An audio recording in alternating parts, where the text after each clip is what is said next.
What do you do when you got no time? And the world wants something pretty and that rhymes. They want proof. Yeah, you got proof. So put your keys on your knees and hammer out a line. You got to write it down, write it down, write it down, write it down, write it down, write it down, write it down, write it down, write it.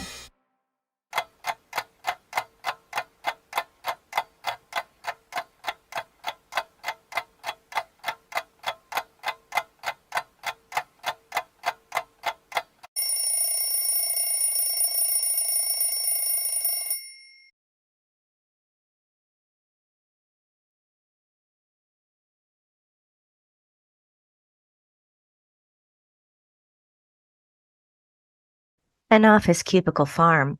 An oversized digital clock hangs on the wall. It's 8 a.m. Baxter sits at a desk typing. Celia enters. Baxter, Hey, how's your morning going? just started. You know, it's 8 o'clock. Yep, It's kind of early. that's when I always get here. Yeah, but it just seems like, Early. yeah, kind of. Well, enough chit chat. I have a project for you. You gonna leave and come back later? What? Well, if you think I'm here too early, I can just shut this all down, leave, come back later, 9, 10, tomorrow even. Come on. You know that's not what I'm saying. Then, can I work, please? Whoa, Baxter attitude. The clock dings on the hour. It's 9 a.m. Fuck. Language. I have so much to do today. It's already 9. Do you mind? I have a project for you. Really? I'm swamped. I don't have any time to add anything else to my plate. It's a spreadsheet project. No, definitely not. I thought you loved spreadsheet projects. No, I never said. What is it? I need you to take our entire database of customers That's like 50,000 people. and migrate their contact information into a spreadsheet broken out by name, Wait, why? location, age, race, Oh, number of children, religion, sex, hang on. gender, political affiliation, What? bank account number, and shoe size. What the fuck? No, I'm kidding. I'm just pulling your leg, little tete-a-tete, if you will. That's not what tete-a-tete means. The clock dings on the half hour. It's 9:30 a.m. For real, time's ticking. I emailed you the details, and I need it by 5. Need what? The spreadsheet project. It's real? Yes, and important. So, time's ticking. I don't have time for this today. Sounds like a good excuse to exercise some of your time management skills. Weren't we just talking about that in our last one-on-one? No, that wasn't me. Well, it was someone. Well, it wasn't me. Now, Baxter. Okay. Jeez. What do you Baxter opens up the email and reads. Celia hangs around. What do you think? Well, I don't have a choice, so... Oh, everybody has a choice. It's a free country and all that. But if I don't do this... Oh, but if you don't do this, you're fired, and I'm probably fired, and probably taking like half the team with me, so... Fuck! Language! Well, all right. Fine. Go away so I can concentrate. It's due by 5. Okay. Jeez. Celia leaves. The clock dings on the hour. It's 10 a.m. Fuck. A head pops up from the next cubicle. It's Jeff with one F. Baxter works on the spreadsheet project without looking up. Hey, Bax, Don't call me Bax. can I ask you a question? No. You know how I'm new here? Bax? Baxter? Baxter? The Fuck. clock dings on the half hour. It's 10:30 a.m. What? You know how I'm new here? Yes. Okay, well, I have a question. What? Do we have an IT department? Oh my God. Yes, of course. How do I reach them? Send them a help desk ticket. How? How what? How do I send IT a help desk ticket? Email them. I'm so sorry. I'm really busy. Can you just go away? Yeah, but I can't get on my email, so... Bax? What? So if I can't get on my email, how can I send IT a help desk ticket? I don't know. Fuck. I'll just do it for you. Thanks, man. Yeah. Don't call me man. Oh, thanks, Bax. Don't call me Bax. Jeff with one F pops back down into the next cubicle. Baxter works on the spreadsheet project for a long, quiet moment. Then the clock dings on the hour. It's 11 a.m. Then again, it's 12 p.m. Then again, it's 1 p.m. Oh my God. Oh my fucking God. Celia comes running in. Baxter doesn't look up, working throughout this whole conversation. Baxter, I just got word that the spreadsheet project is actually due at 4 today. It isn't 5, it's 4. Baxter, 4. Why? That's when they said they needed it. 4 o'clock, Baxter. 4. Is this a joke or... No, Okay. Just go away. you're gonna finish it, right? If you go away, right now. The clock is ticking, Baxter. Tick, tick, tick. Got it. Yeah. And this is your job on the line and mine and all of the people's behind all these people's too. Oh my God, stop talking to me. The clock dings on the hour. It's 2 p.m. I need you to make this deadline. I am begging you as your boss. Manager. Jeff with one F pops up over the cubicle again. Baxter keeps working. Hey, Bax. Oh, Celia, hi. Why can't I say boss? Because we say manager now. I thought you didn't believe in a hierarchy, flat organizational structure and all that. Mm-hmm. I've actually been meaning to catch you. I've been here like a week. It's the same thing. It's not the same thing. And I was wondering if someone's going to train me. Like, just wondering. No big deal if you don't have the time. But I've been sitting here every day waiting and... The clock dings on the hour. It's 3 p.m. Are you actually working on the spreadsheet? Oh my God, yes. I'm multitasking. Is there like anything I can help on? Like sit in on a meeting, take notes, redo the files? You can't be that good at multitasking. Yeah, fuck off. You've been sitting here talking to me this whole time. There's no way you are actually going to get the spreadsheet project done on time. If you left me alone. Yelling. Gosh, it seems like you're both really busy. Maybe I could help. At my last job, The clock dings on the half hour. It's 3:30 p.m. I will leave you to it. 30 minutes left. Baxter, tick, tick, tick. hey, did you send that IT help desk ticket for me? I still can't get on my email. Bax. Bax. Bax. Jeez. What?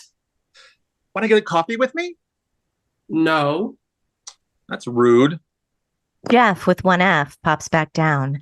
Celia runs in. Baxter, it's about 4 o'clock. All of our lives are in your hands. Please, Baxter, please finish the spreadsheet project on time. Please send it now. Baxter, now. Okay. Just give me a sec. The clock starts ticking towards 4 p.m. 3:50, 3:51, 3:52, 3:53. Please, please, please, Baxter, please, please, please. Okay. I'm just gonna send it how it is. One more sec and Come on. send. The clock dings on the hour. It's 4 p.m.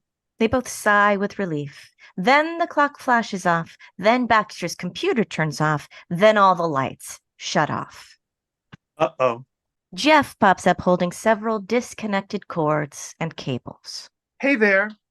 So I sort of did something. IT never got back to me. And at my last job, whenever my email didn't work, I just reboot my computer. So, but I couldn't even log on to find the restart button.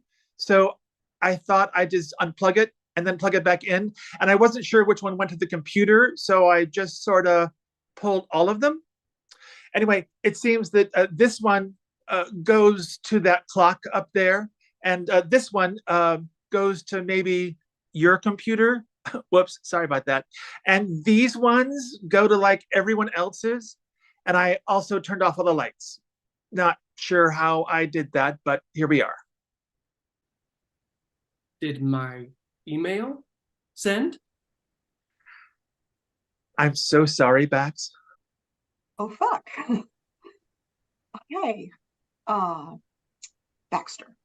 It's now a bad time to tell you that there never was any spreadsheet project. I just made it up. It was just part of our little da-da-da. I was trying to help you with your time management skills. It's called immersive training. I just was trying to be a cool boss. Woo!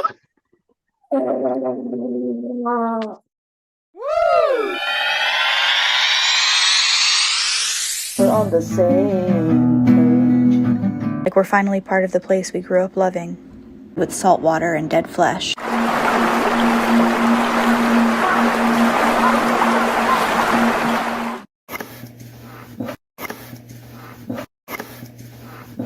Storytelling is a performance.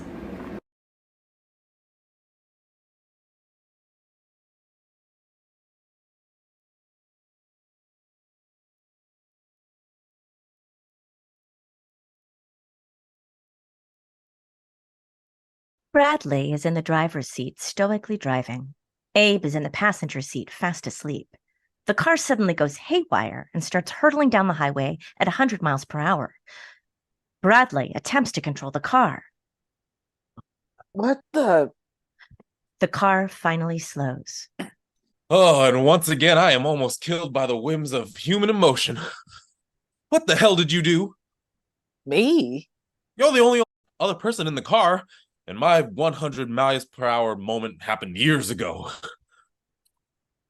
Where am I? The Guiltmobile on Deconstruction Road. I don't like this. Get me out of here. Yeah, it doesn't work like that. Get me out of here. Abe lunges for the car door, but it's locked. He lunges for Bradley instead. The car is knocked off balance and does a barrel roll down the highway. Abe and Bradley are thrown around inside the car like clothes in a washing machine.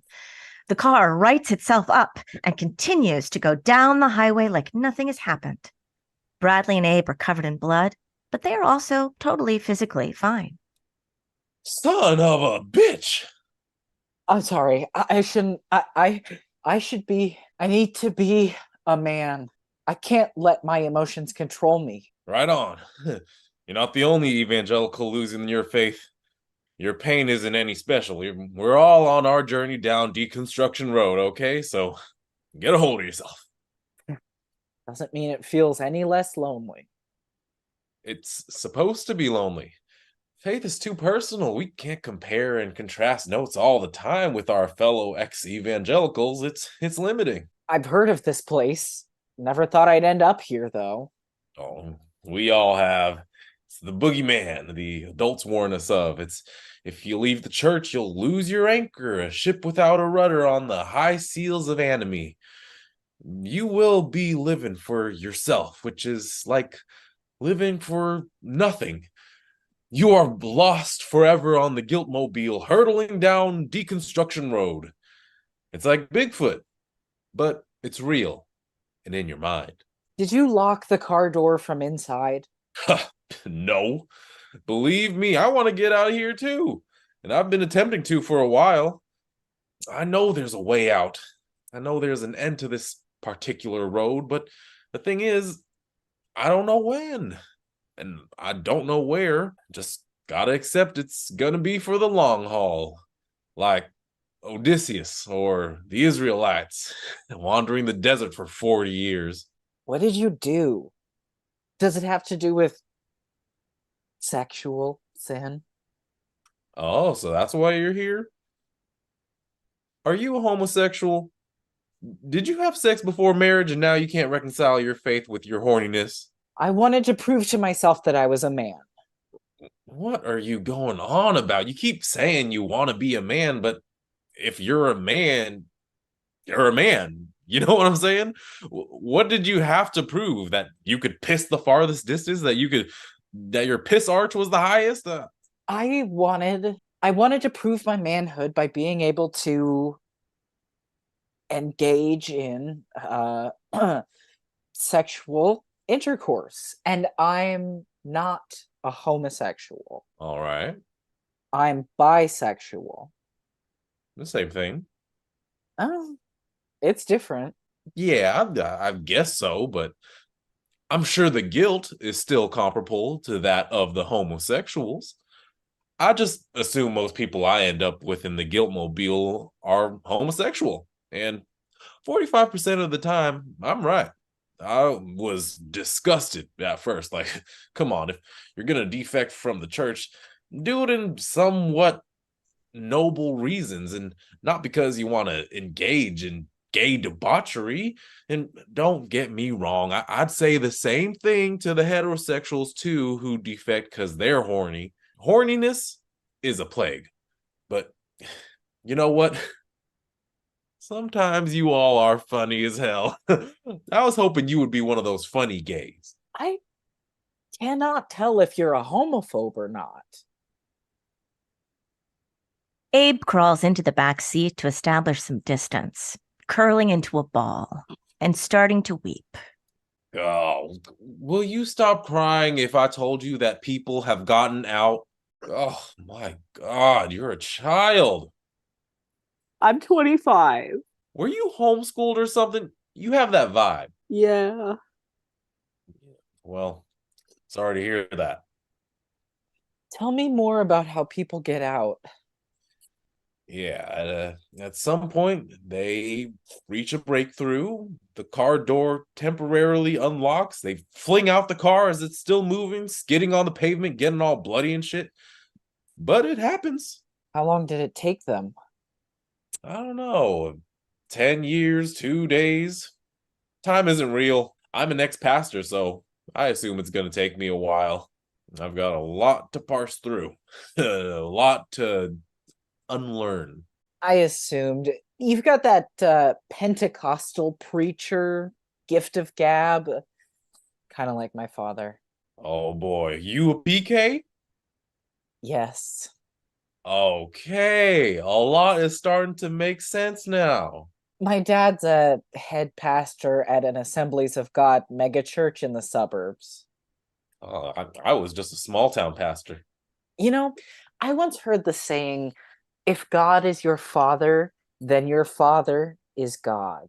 And it truly feels that way sometimes. I'm not just a son of my father. I am a son of evangelical Christianity. It's all I know.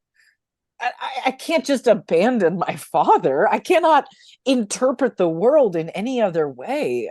Do you have kids? Oh, shit, no. I'm only 5 years older than you. You look much older than that. It's because I ain't healthy.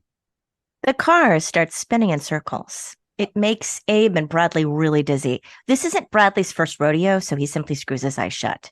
Abe lowers the window to throw up. The window doesn't go down all the way, and Abe really has to shove his head in the small gap. Some vomit splatters on the window. The car calms down.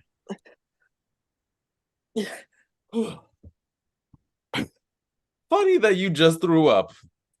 I used to feel the whole Christ once occupied with other things. It used to be alcohol. I quit recently, and now it's food. Ever since... You ever had a sister or a girl cousin that binges and purges? Thought that was a female thing, but turns out your local washed up ex-pastor can have it too. I didn't quit. I was fired. What happened? I can tell you about it if you promise to stop crying and causing a fit. Mm-hmm. Before I do you mind grabbing my Diet Coke from the trunk? There's a pass-through in the backseat. Gotta placate the oral fixation to sip on something when I'm talking about the past, you know? Okay. Abe opens the pass-through and rummages around. He crawls back into the passenger seat with a 2-liter bottle of Diet Coke. He opens it for Bradley.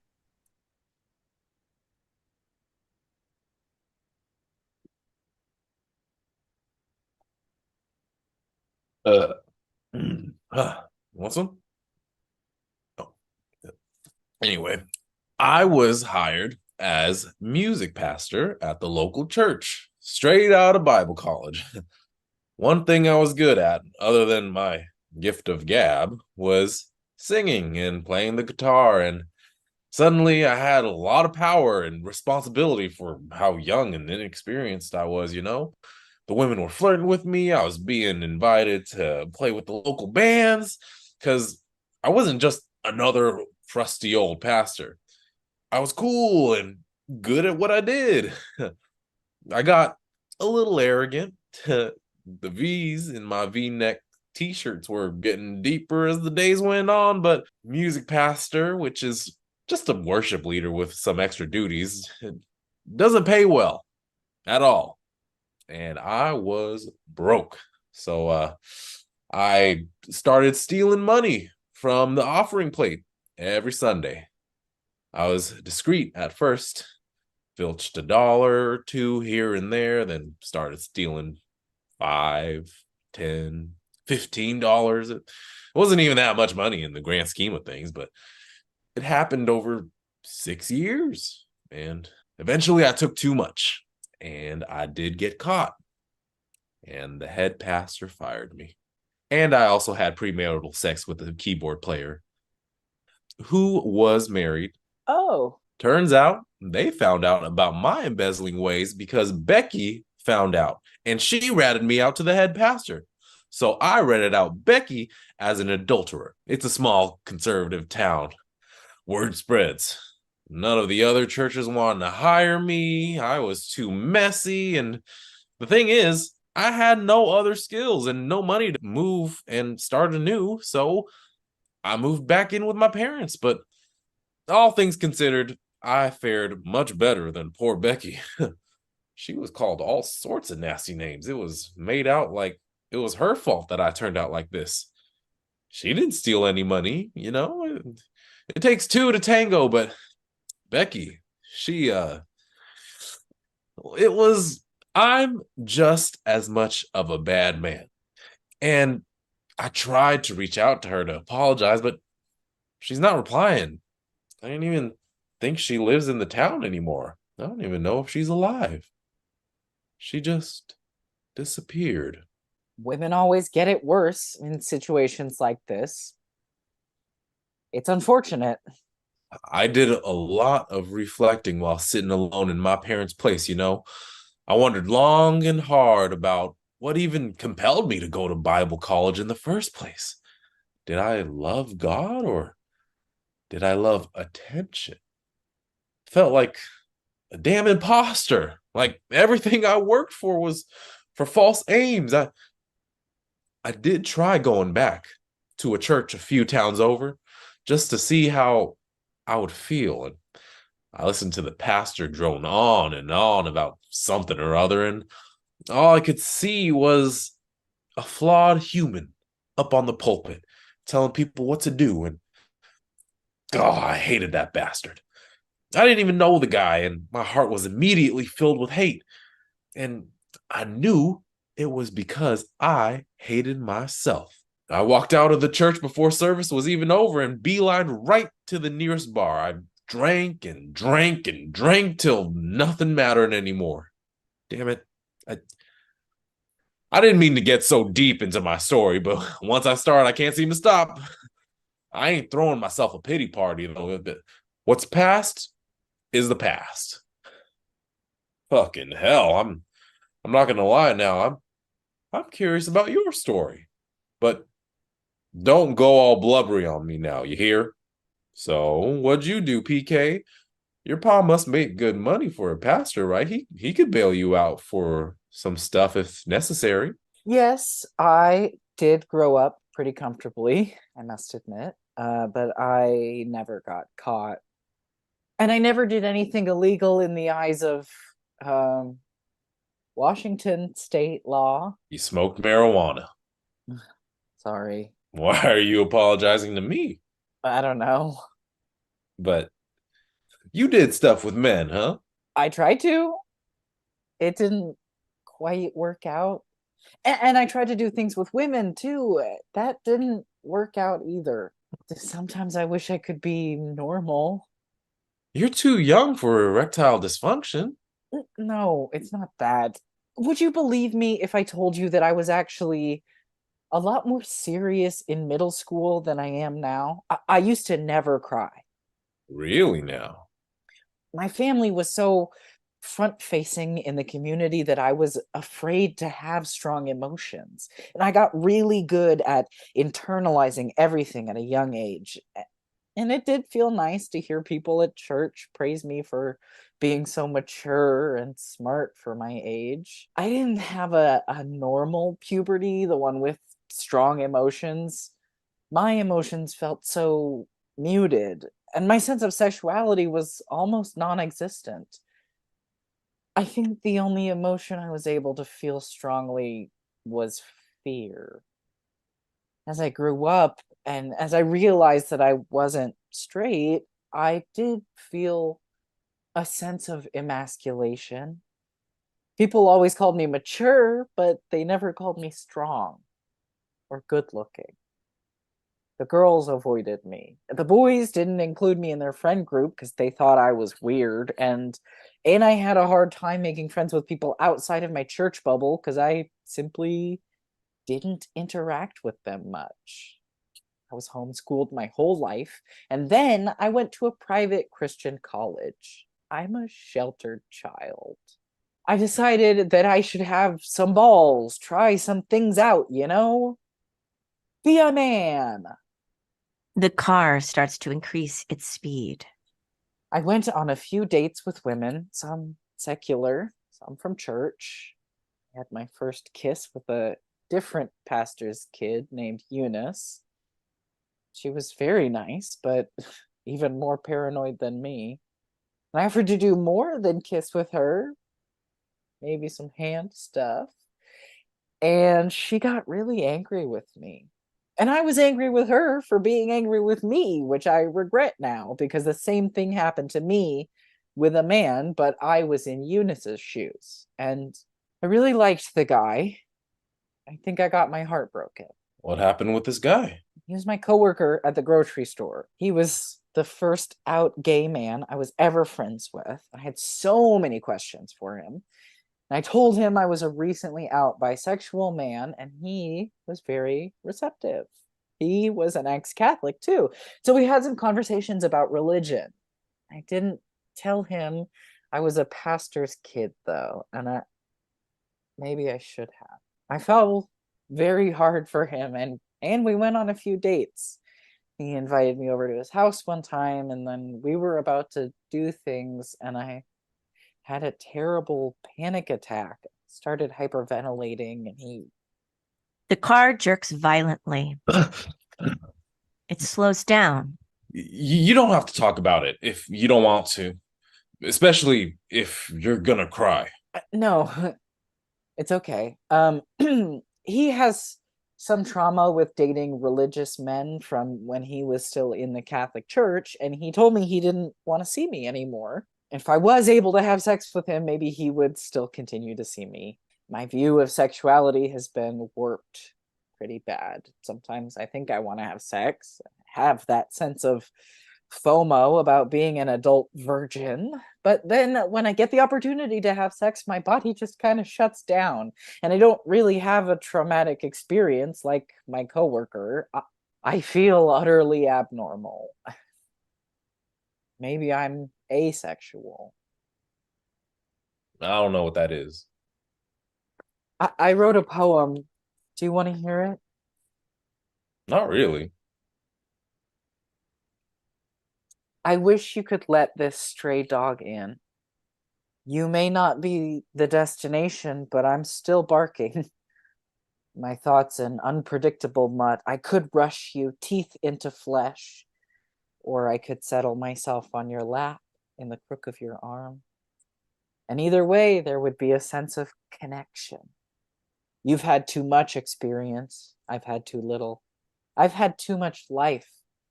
And I'm down to share, even if we part ways down the line. I'd love to leave a little scar. I am a very cool dog, after all, I say, shivering under the 4th of July fireworks.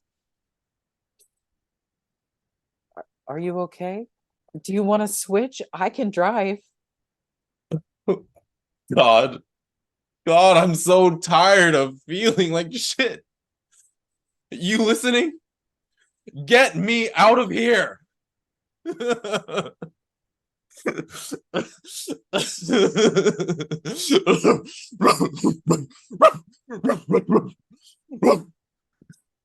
Maybe you should cry more.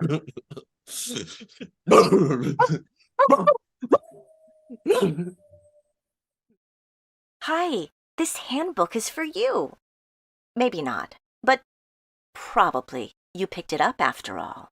You, the one with the breaking family, and you do not know what to do. Maybe your family is breaking because of things outside of your control. Maybe it is breaking because of the U.S. empire.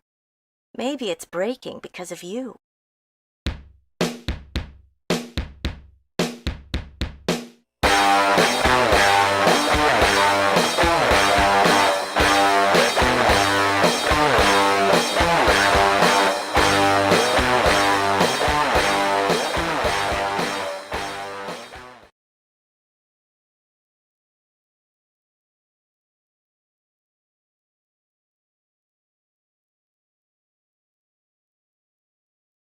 Oscar enters the room where Ivy sits at her desk typing. She looks up from her work to regard him.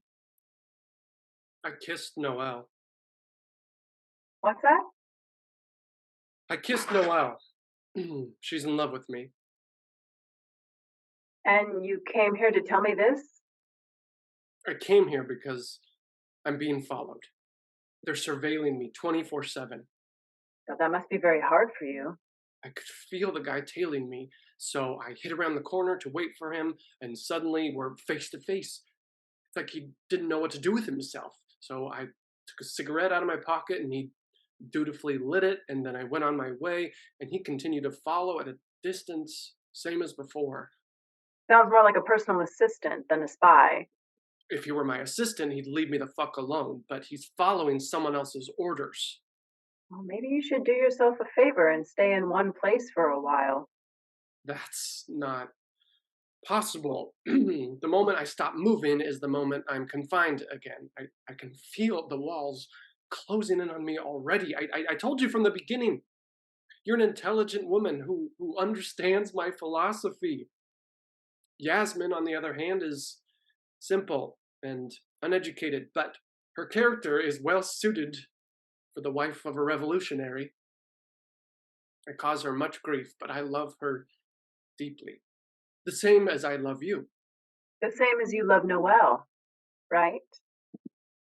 I'd hate to leave any of you. And I'm confident the bonds will hold as long as we adhere to the 3 conditions. Which are? I'm not sure how strictly they've been observed lately. I'm glad we're on the same page. First, we must be entirely financially independent. Second, I won't live with any woman exclusively, but separately with each. And third, we must respect each other's freedom, and that includes matters of sexuality.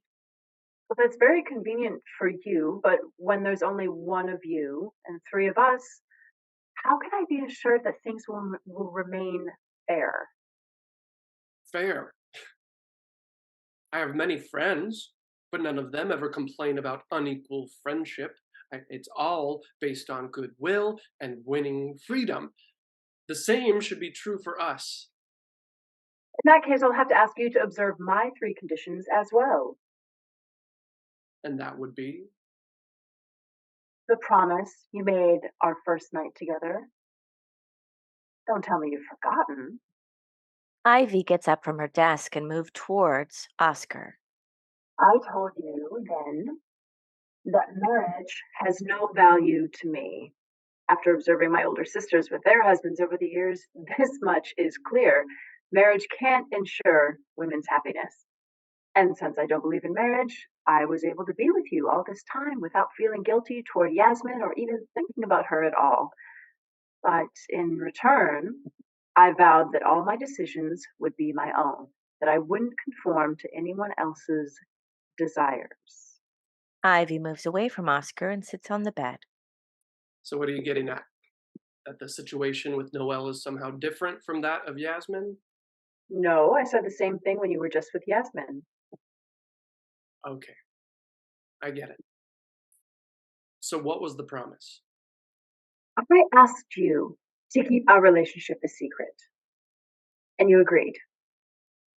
But then you told everyone about us. You told Yasmin and your comrades as well. I guess I didn't see any point in hiding it from them.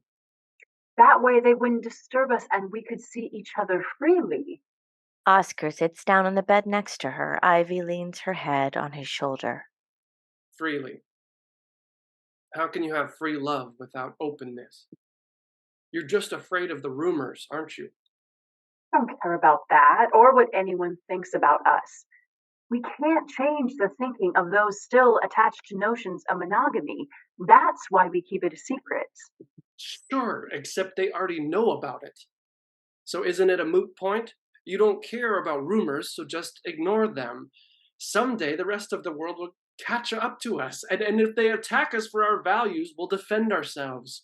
That's the job of a revolutionary. You can say that because you're a man.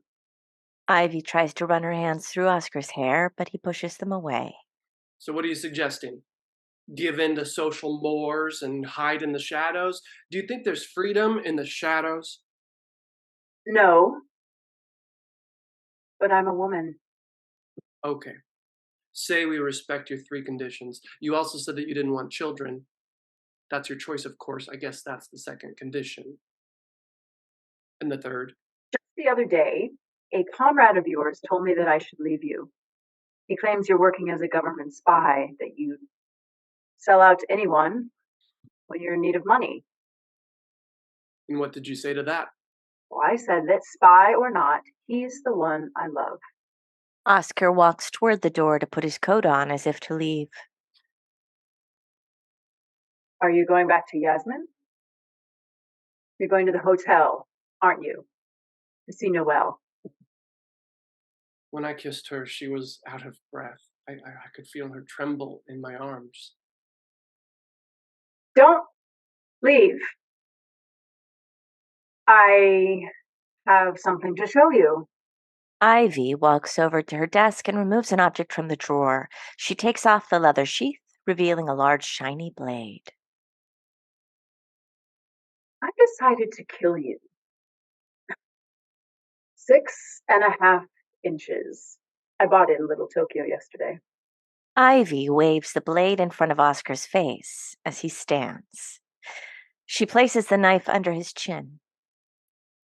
I thought of leaving you, but decided against it. After all, if I left you, I'd lose my chance to kill you. Ivy pulls back the blade. Oscar pins her to the wall. A struggle ensues. Remember, this freedom is the foundation of life. You know, women's liberation is for men, too. No, the happiness of all of humanity resides in freedom. That's why we must devote our life to freedom, based on the 3 conditions.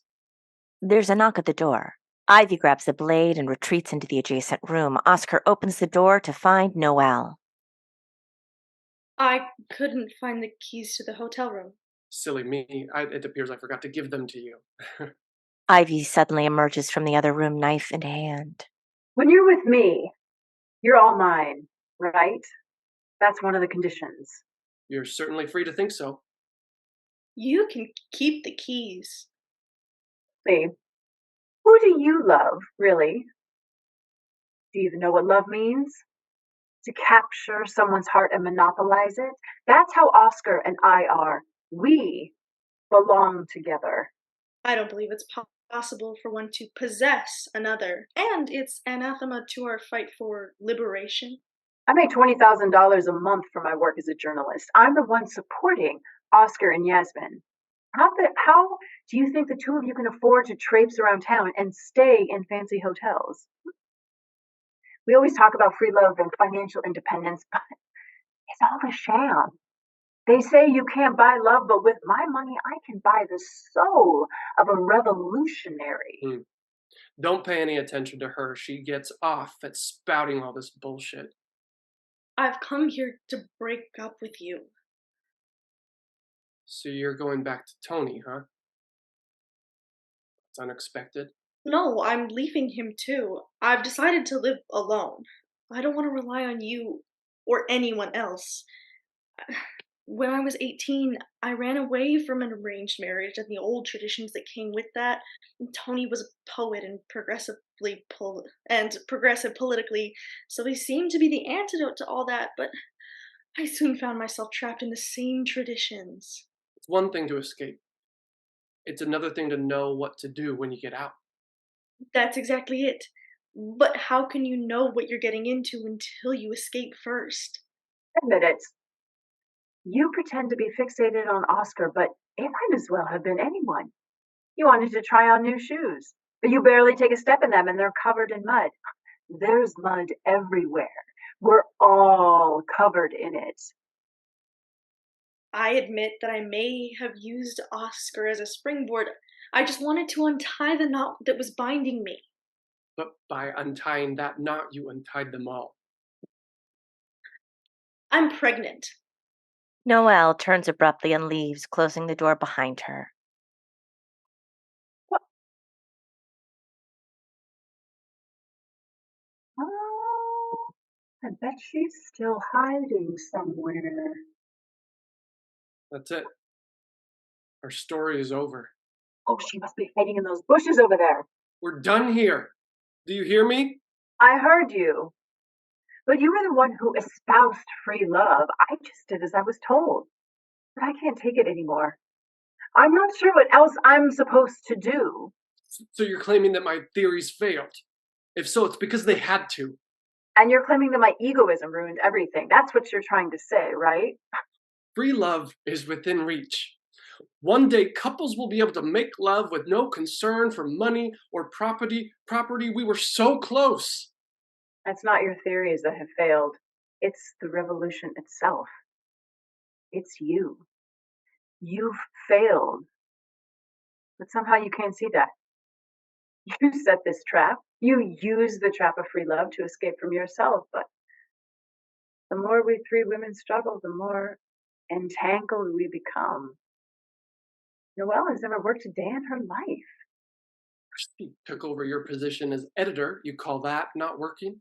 She interfered with our relationship. She took advantage of my money. I swear I see someone moving around in the bushes. So that's it. I guess I owe you a debt. Okay, allow me to repay it to you.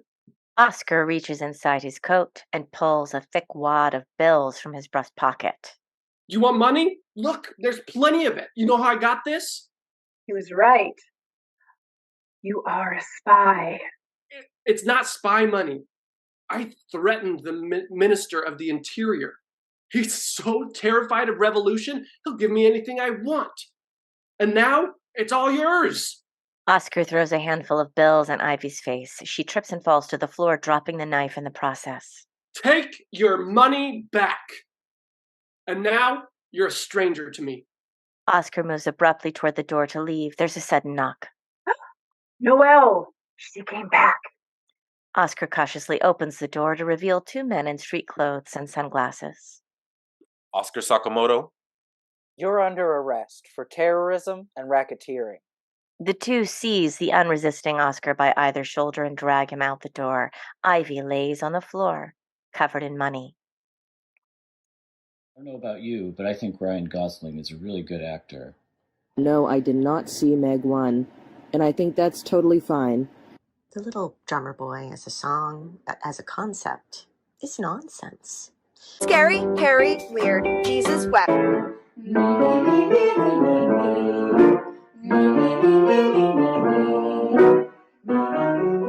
It's very simple. The entire film is one heated discussion. And these awesome spandex outfits that prominently feature his floppy package. This package is singularly famous, but I don't think that we should let ourselves be distracted by it. My little dong is huge. No, my little dong is huge. But it's a cartoon, and then you're like, oh, but this is real. No matter how good the wig work is, it really looks ridiculous. What it asks of the audience is, what are you going to do with that?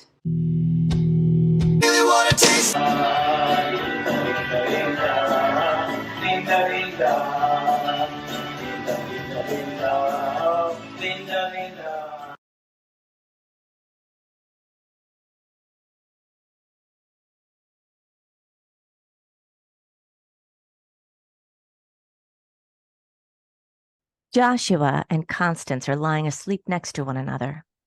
Constance stirs, then sits up, shields her eyes. Ugh, it's so bright. She shakes Joshua awake. Josh, wake up. What? What the hell, Con? I'm not sure how we got here. At least I'm starting to feel comfortable with being uncomfortable. Speak for yourself. I am. How can you not? What? Because it doesn't seem to help. I guess you're right. Wow. What? Nothing. Just gonna enjoy being right for a moment. And we're still together. We're not alone. You're never alone. Did you hear that? Hello? Who are you? Please say something. You're never alone. Where are you? Why? Why can't we see you? I am here. Something ripples through their bodies, and they both let out a cry of pure joy. Oh. This is. I feel like. It's like. I am here. You are loved. Are you God? Older. Who are you? Love. You love us. I am love. You are love? I thought God was love. I am not what you worship. Are you Satan? She recoils and retreats quickly to the furthest point she can get away. Grief. You mortals. So simplistic, and yet so complex. Do you feel the presence of evil here? I sure don't. I only feel love. I've never felt anything like it. At least not since. I don't know you, and yet. You do know me. How? Well, how do you think, little mortal? I don't know. Nothing about this place makes any sense. But I feel this. Not sure if I can trust it. Love. Deity enfolds Constance and Joshua into an embrace. It's been so long since I felt like this. It reminds me of. I don't ever want to leave. And yet. And yet, this is only a station. I want to stay. This is only a station. We're kind of figuring things out as we go along. Is this heaven? I want to stay. I don't care what comes next. I want to feel this way forever. Heaven and hell aren't real. Then what is this? How can anything feel so good? In my experience, anything that feels this good is suspect.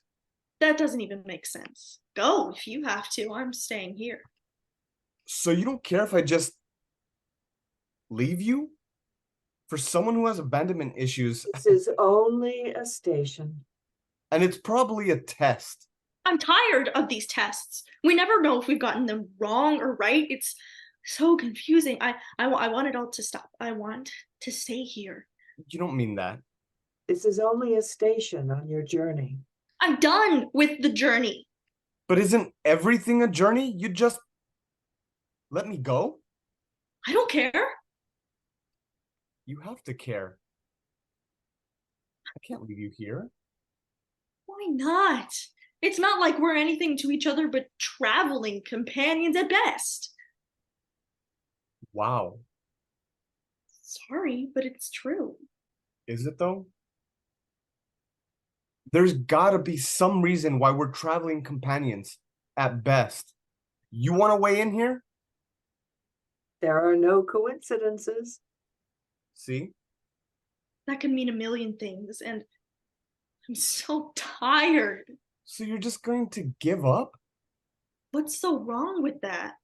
Don't you want to know what's happening to us? What this is all about? You heard him. It's them. I am love. What does that mean? Every time your mother held you, every time you sat on your father's knee, every time your beloved grabbed your hand. My beloved? Something washes over Constance. Joel? Huh? Joel. Joel was my beloved. It was never Michael, but He died. and took everything with him. Everything that meant anything to me.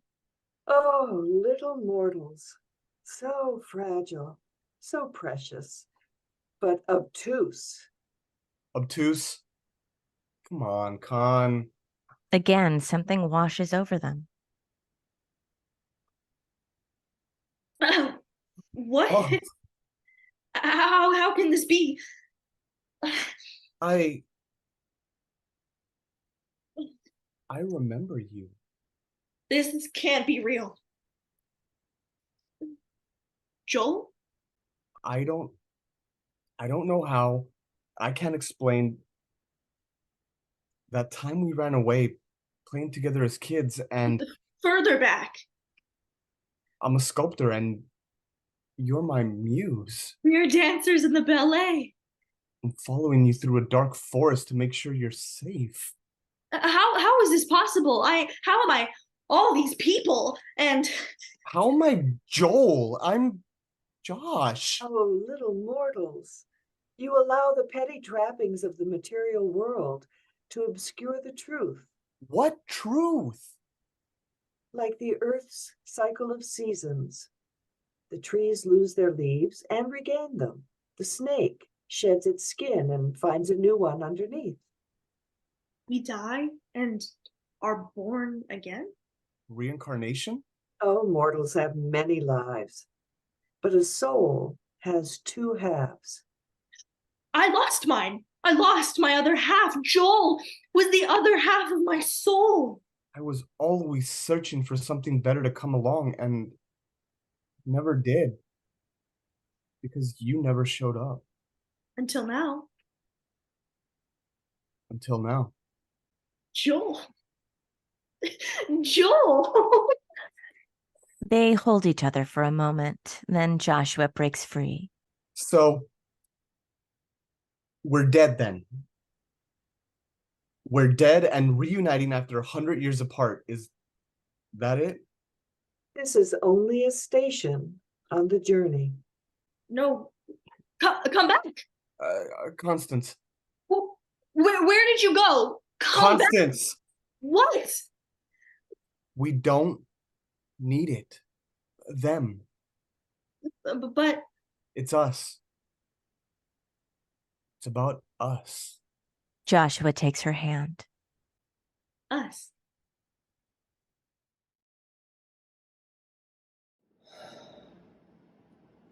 We don't want to talk to you about money and art. It's not fun. It is like the least fun thing to talk about. It's kind of embarrassing to be here with my face on the internet forever. To to be here with my face on the internet forever, asking for like $1. Even $1. Just one. But we kind of have to.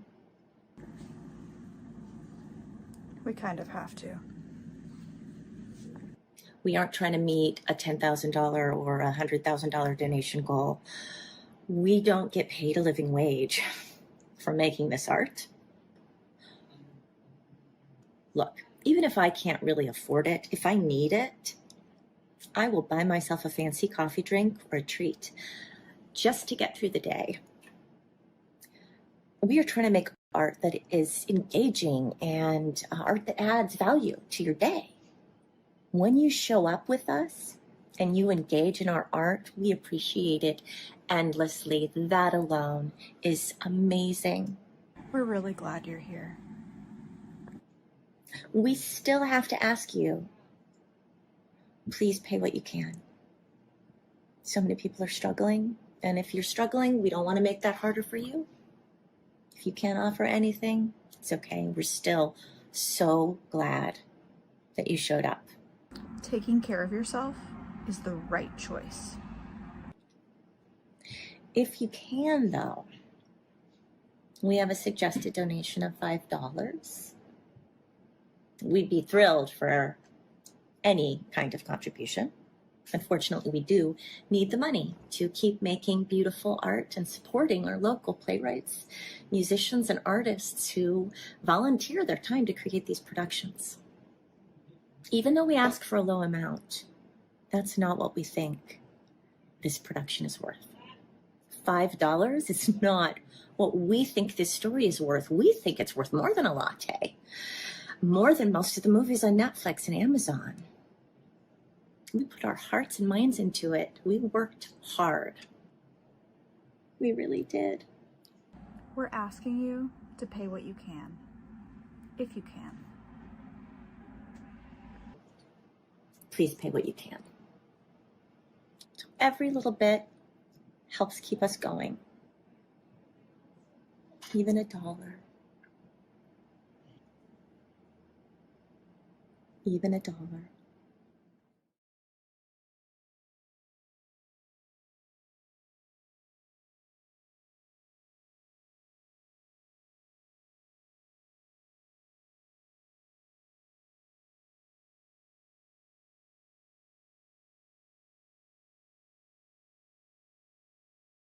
Ruddy and Klotz, two quack scientists, are locked in a closet. There are rusty nails and spikes that protrude inward from the door, much like an Iron Maiden torture device. Klotz holds up her palm. Fresh blood drips from it. Rusty nails on the door. They cut me. Look. If we stay in here any longer without a vaccine, I'm going to get tetanus. Do you have any answers in your research? I read on Scientific American that getting tetanus only lasts for a few days. What we should really worry about is hepatitis B from all that poo-poo in the corner.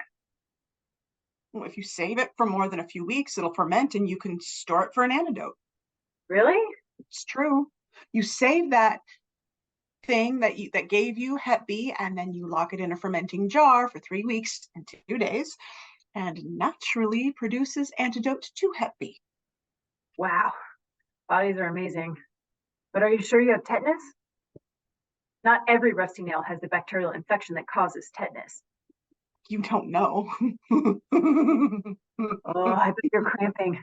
Bet you're on the pink wave, or whatever they call it. I have tetanus. Stop laughing at the end of your sentences. You know I hate it.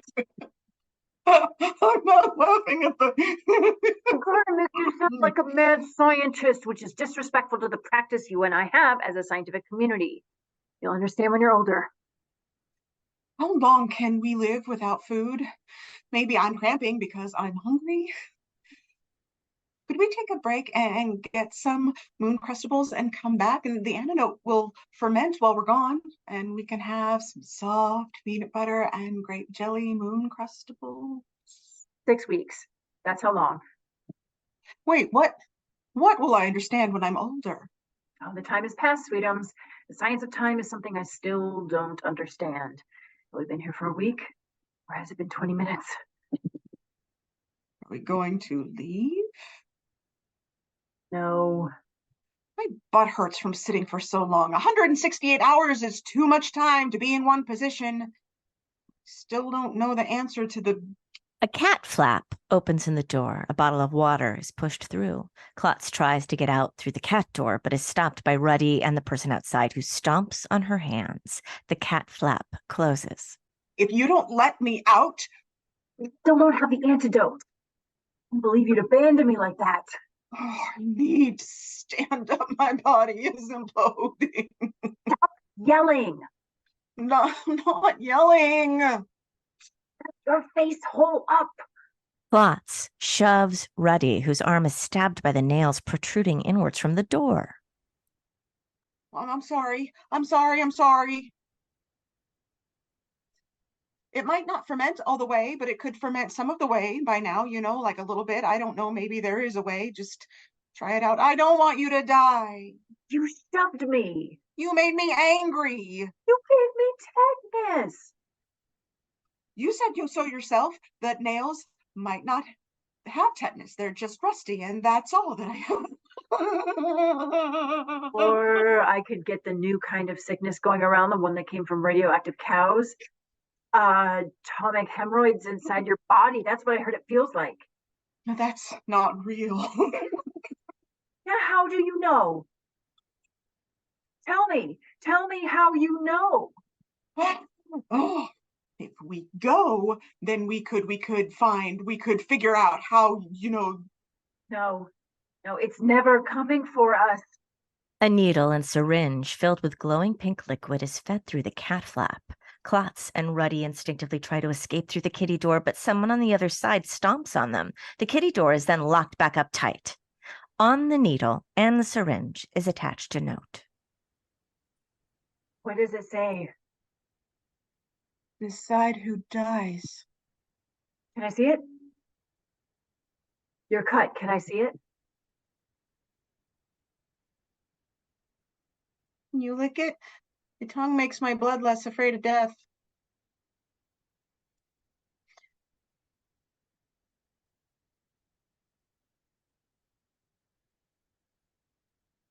I don't want to die.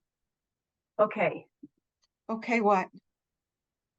But what if the antidote, what if there was no antidote? What if the answer is ascension? You mean die? No, I mean transport to the great green forest of forever in the sky, where all the grape jelly and peanut butter moon crustables are. Wait, really? Yeah. How many moon crustables? So many, dude. And they have all the flavors. You mean that they have the strawberry and the cream cheese? Wow, I'm so hungry. I'm delirious. Yes, they have all of them. But if we ascend, that means we have to decide. And if that's the case, then I don't know, because I like it here. I mean, not here. I mean, out there. What is being alive, though? Literally. What is it? Not ascending. It's not being dead. I don't know. Not being nothing. You don't have any purpose in life. You have $90,000 in student loan debt. You owe unemployment $13,000. You can't afford your rent. Your body is falling apart from working in food service for a decade, and you're trapped in a closet with me waiting for the feces to turn into the antidote. I'm waiting for tetanus, which sounds like it hurts. Or cow sickness. We can hold each other close? No. But... No, none of this die with me in your arms 1997 tragic lesbian bullcrap. Let me spell it out for you. Take the shot with me. We don't know what's in it. It looks nuclear. It looks radioactive. Like it's gonna fry our insides. What if we split it? Wait, what if this is the tetanus shot? It's not. How do you know? Because it won't do this. Ruddy grabs the glowing pink syringe and injects Klotz with half of it. Ow! Ruddy stabs herself and injects herself with the other half. Us. What's going to? It doesn't matter. We'll be together. Klotz holds up her hand. Her blood is glowing pink, enveloping light.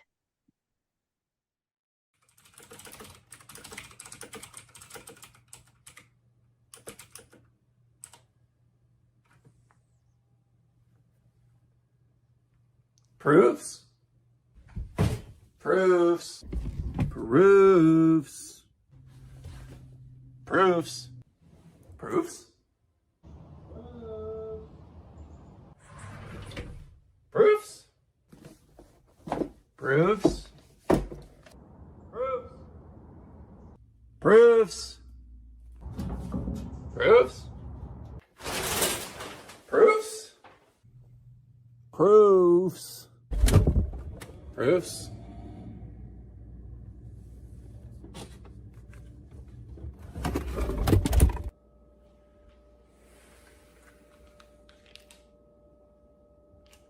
There you are. Should have looked there first.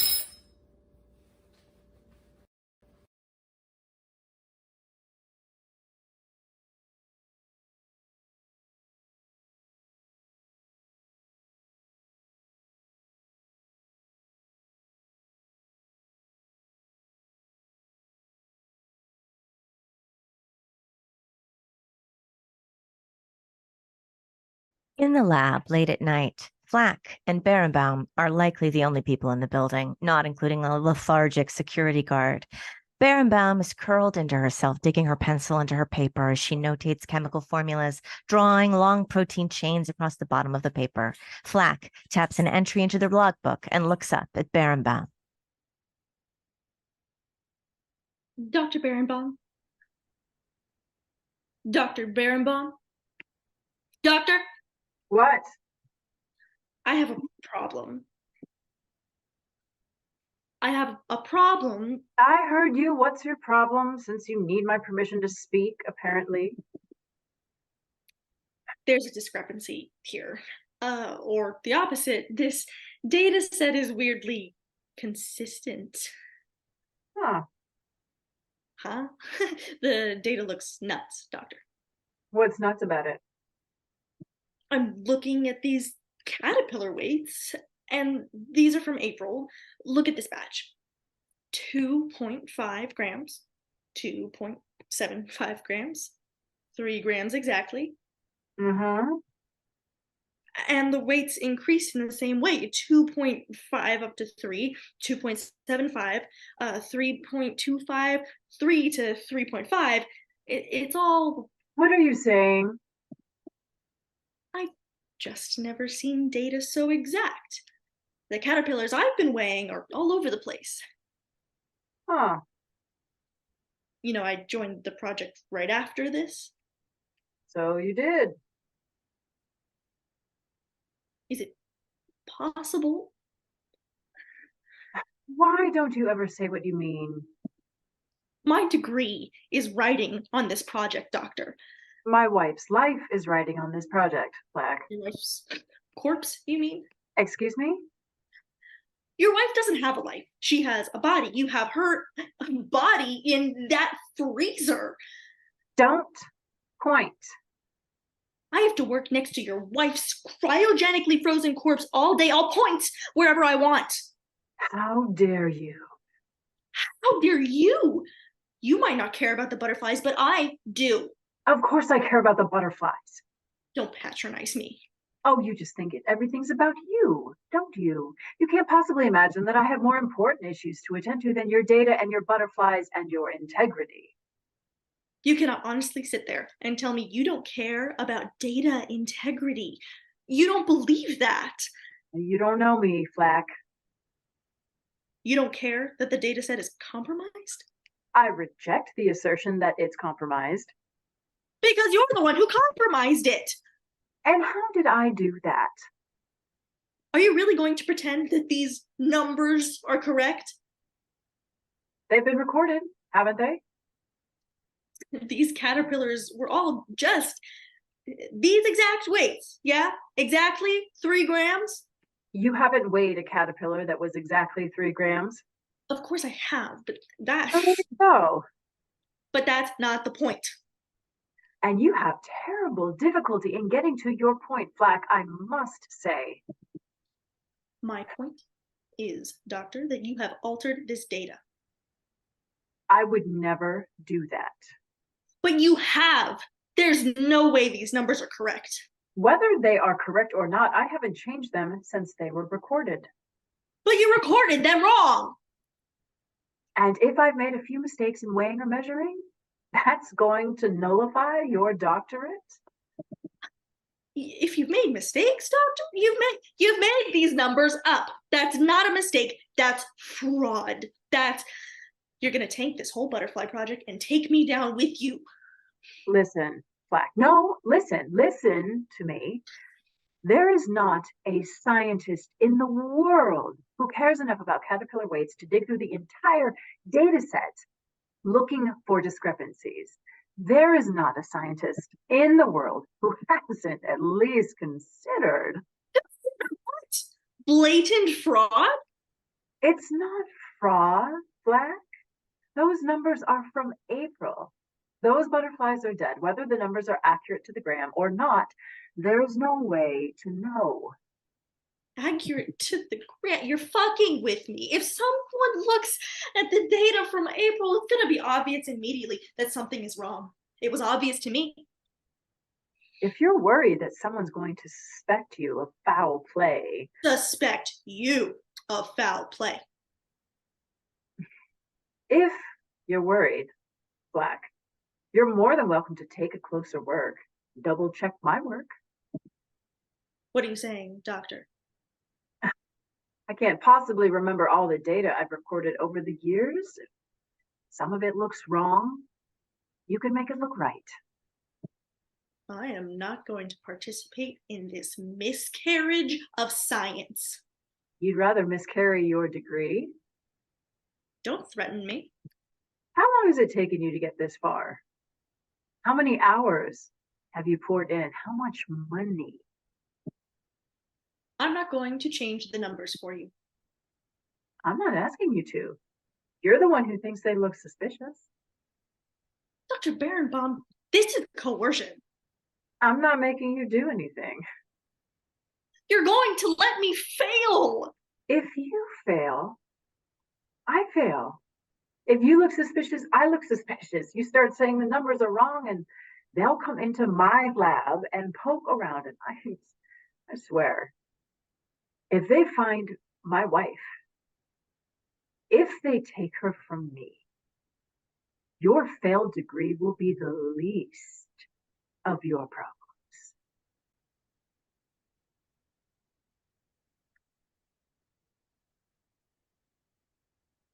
Can you at least apologize?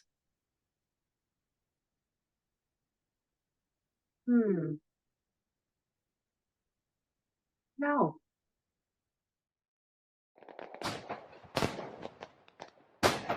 The writing on the page is good enough. The writing on the page is art. It takes so much time and so much effort, and it's so specific and meticulous, and it's so embodied and important. There's nothing that can take away from the writing on the page. But also, sometimes, don't you want to hear the actual voice of the person who wrote the thing on the page? I do.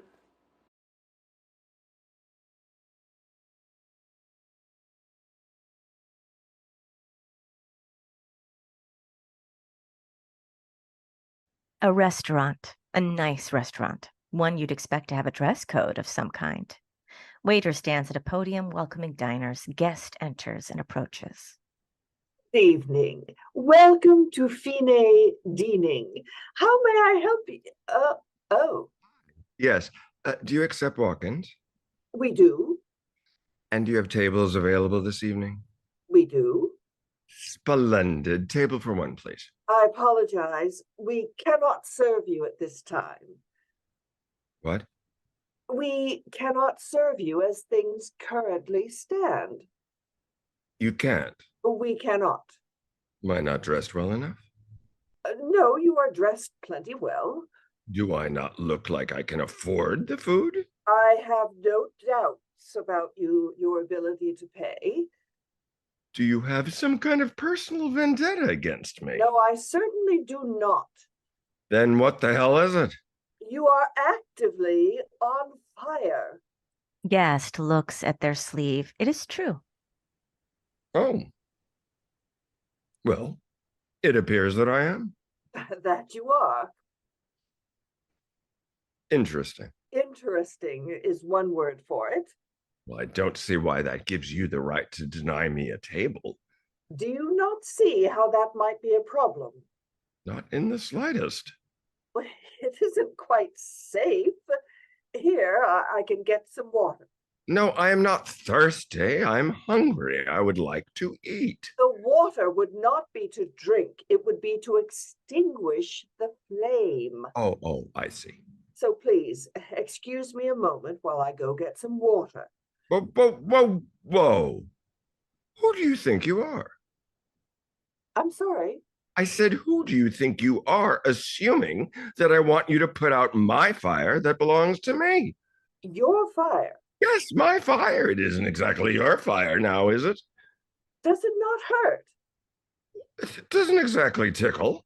Well, then we should put it out. I said no. You wish to be on fire? I do. Did you set yourself on fire intentionally? I did not, but now that it's here, I intend to keep it. It is moving up your arm. It seems to be. It will soon reach your head. It may soon. Do you not like your head? I very much like my head. You understand that it will destroy your head. It very well may. We can prevent this. I have asked you not to. You will likely die. Then I will die. And you really wish to do nothing about it? Nothing at all. Well, very well. I have done what I can. Yes. Let's move on. Now that you've got yourself your tip, would you please seat me? No. I'm sorry. No, I cannot seat you while you are actively ablaze. Is there some kind of policy against dining while you're on fire? No, there is no specific policy. Then I fail to see the problem. The flame is climbing to your shoulder. You pay no mind to my fire. Please tell me what the issue is. Well, I'm afraid it isn't safe for the other customers. Why not? Well, they may catch it on fire as well. I highly doubt that. Do you not already have stoves and cookery running in the kitchen? We do. And those are operated by fire, are they not? They are. And no one here has caught on fire. Well, you have caught on fire. I am the exception to the rule. The fire is contained to the kitchen. Your fire would be in the dining room. I assure you, I have no intention of sharing it. I don't believe that is something you could control. Are you saying that I cannot control my flame? I am not trying to insinuate. I will not stand here and take this abuse. Guest 2 enters quietly and stands in line behind Guest. Please, I didn't mean no, to. I will not put up with this indignation. I am a customer. I would like to eat, but you are preventing me from enjoying my evening because, what, a personal detail about me? That is unfair, unkind, and to be honest, un-American of you. Oh. I would like to exchange my money for your food and to quietly eat it. Now, I think I've been quite polite up until now, but I've had it up to here with your humiliation. I will not be treated as an outcast for something about me that is out of my control. You will seek me, and you will... Oh. Guest's flailing has caught Guest 2's sleeve on fire. Oh, dear, I seem to have caught you on fire. It seems that you have. I am so sorry. Are you all right? Yes, I'm all right for the moment. Let me go get you some water. Why? I'm not thirsty. To douse your sleeve. Hmm? But to put out the fire. No, don't bother with that. Do you accept walk-ins? Oh, they do accept walk-ins. Lovely. Table for one, please. They won't seat you. Why? Because you were set on fire. Well, that doesn't seem fair. That's what I've been getting at. Do you think, Go on. No, I wouldn't want to presume. No, please. Perhaps if we were sat together, I don't want to be an imposition, but it would be fantastic to have a chat. I haven't been on fire for long, and it would be useful to learn the ins and outs. Splendid idea. Let us try that. Yes. A table for two, please. You are both more than welcome to any number of tables you desire once you extinguish yourselves. The fire reaches guest's hair. Oh. Oh my. Well, my mother always said I was a bit hot-headed. Did I not tell you this was going to happen? I'm not an idiot. I knew this was going to happen. Is that going to happen to me? More than likely. Oh, it certainly will. You look quite cool. Do I? You do. It's so kind of you to say. It's not kind. It's only true. I bet this will look great on you as well. You think? Oh, I really do. Well, no point in waiting. Guest 2 brings their sleeve to their head and their hair lights. I was right. Were you? It looks quite good on you. Strapping. You flatter me. But I'm starting. Shall we? Yes, I would like that. A table for two. I cannot serve you while you are on fire. Fine. It is of no matter. It isn't? It isn't. We can go eat elsewhere, somewhere where we won't be rejected for being who we are. That's right. There's a delightful Italian place right around the corner. Would you like to go? Sounds splendid. Off we go. I would say thank you, but that's unwarranted. Guest and guest 2 exit arm in arm. Guest and guest 2 return, drenched and no longer on fire. It seems to be quite rainy. Table for two, please.